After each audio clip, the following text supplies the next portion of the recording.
नमस्कार मित्रों। आप जो भी कहें, लेकिन ये पड़ोसी देश से हमारे जो रिश्ते हैं इनमें कोई ना कोई नया सूत्र ऐसा निकल आता है कि हमें स्वयं ही बड़ा अजीब ढंग से सोचना पड़ता है कि ये हुआ क्या, ये विभाजन किस दृष्टि से इसको न्यायोचित ठहराया जा सकता है। ये बात समझ में अभी तक नहीं आती। 70 वर्ष हो गए और इतने 70 वर्ष की अवधि के बावजूद हम वहीं खड़े हैं और वही बेताल, जो एक भूत का प्रतीक है बेताल, तो वो हमारे कंधों पे सवार अभी तक लगा हुआ है, कंधों पर सवार है और उससे मुक्ति हम लोग नहीं पा सके।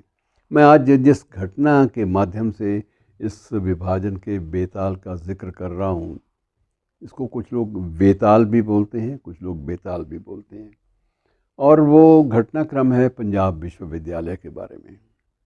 अब पंजाब विश्वविद्यालय इन दिनों में अपनी 142वीं वर्षगांठ मना रहा है। स्थापना दिवस अर्थात मनाया जा रहा है। इन दिनों में समारोह हो रहे हैं अलग अलग जगह पे, लेकिन वस्तुस्थिति ये है कि हमारे देश को स्वाधीन हुए तो केवल 77 वर्ष ही हुए हैं। 78 वर्ष हो गए। इस मैक्सिमम आप ये लगा लीजिए, एक आध साल का आगे पीछे आप कर लें, जब गणना कर रहे हैं तो उस वक्त 77वीं वर्षगांठ भी आती है, 78वीं वर्षगांठ भी आ जाती है। लेकिन वास्तविकता ये है कि इस पंजाब विश्वविद्यालय का इतिहास बहुत पुराना है और इस पुराने इतिहास का जब भी आप जिक्र करेंगे, ये आप मान के चलिए कि ये आरंभ हुआ था, पंजाब विश्वविद्यालय लाहौर में स्थापित हुआ था और इसकी स्थापना का जो वर्ष है वो भी अजीब ढंग से था। और ये माना ये जाता है कि वो संस्थान जो मूल रूप से 142 वर्ष पूर्व लाहौर में स्थापित हुआ था, उसी के नाम का ही एक प्रकार से पंजाब विश्वविद्यालय चंडीगढ़ में स्थापित है। अब माना यही जाता है कि ये जो परंपरा में 142 वर्ष हम गिनते हैं, किस आधार पे गिनते हैं ये स्पष्ट नहीं किया गया। ये भी स्पष्ट होना चाहिए। अर्थात वो 142 वर्ष की अवधि दोनों मुल्कों के बीच अभी तक साझेदारी में चली आ रही है।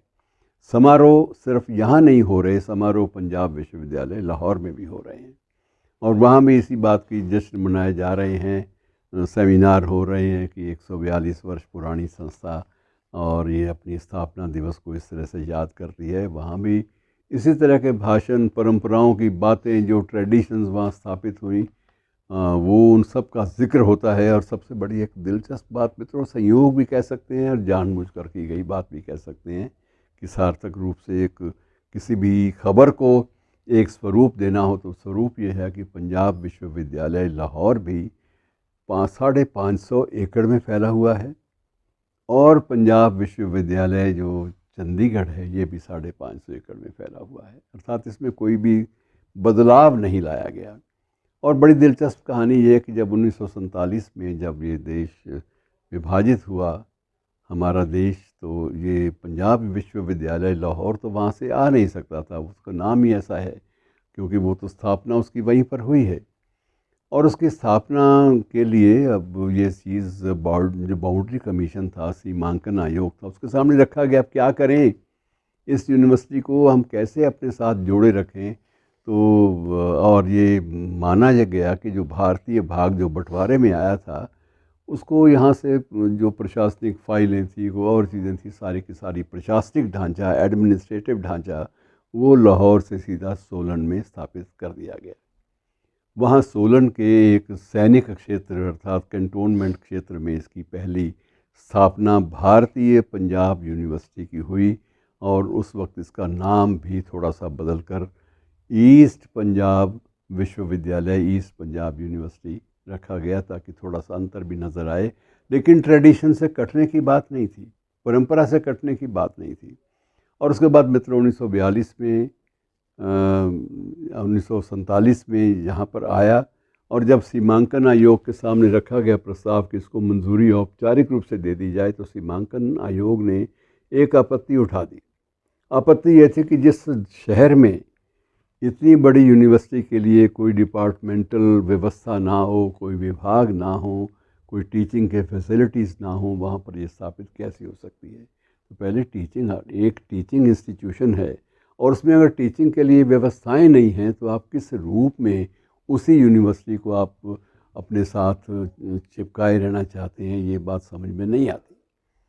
अब उस आपत्ति का भी निवारण करने का प्रयास किया गया। तो निवारण का प्रयास ये हुआ कि इसके जो टीचिंग सेंटर थे, सोलन में एक छोटा सा प्रतीकात्मक रखा गया और बाकी टीचिंग सेंटर्स को जालंधर, अमृतसर, दिल्ली और इधर होशियारपुर, इन अलग अलग स्थानों पर स्थापित किया गया कि होशियारपुर में इन विषयों को पढ़ाया जाएगा, जालंधर में ये विषय पढ़ाए जाएंगे।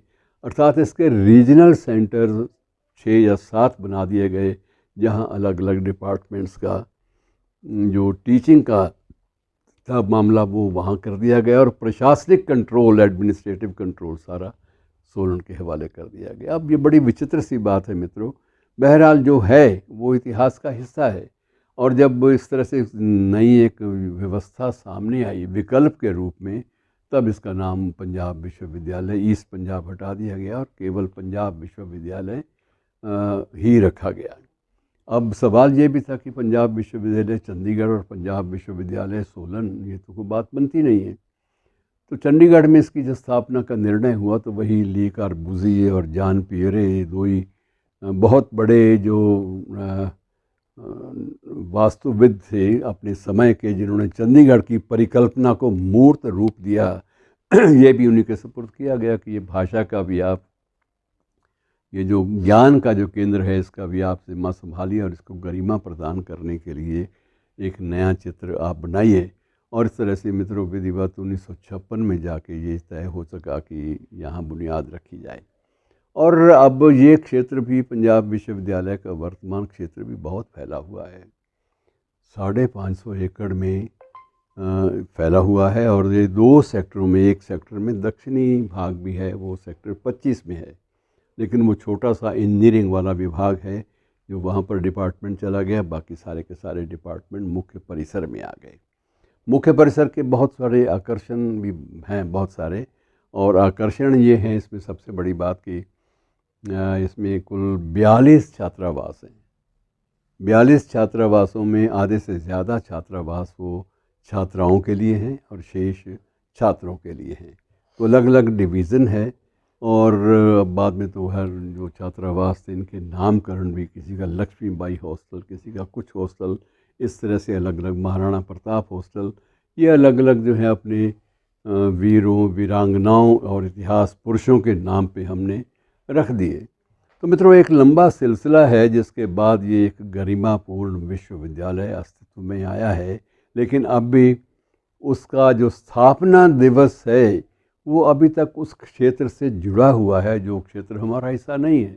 तो ये एक अजीब विसंगति है जिसका उल्लेख करना, जिसके बारे में जानकारियाँ बांटना बड़ा आवश्यक लगता है। शुक्रिया दोस्तों।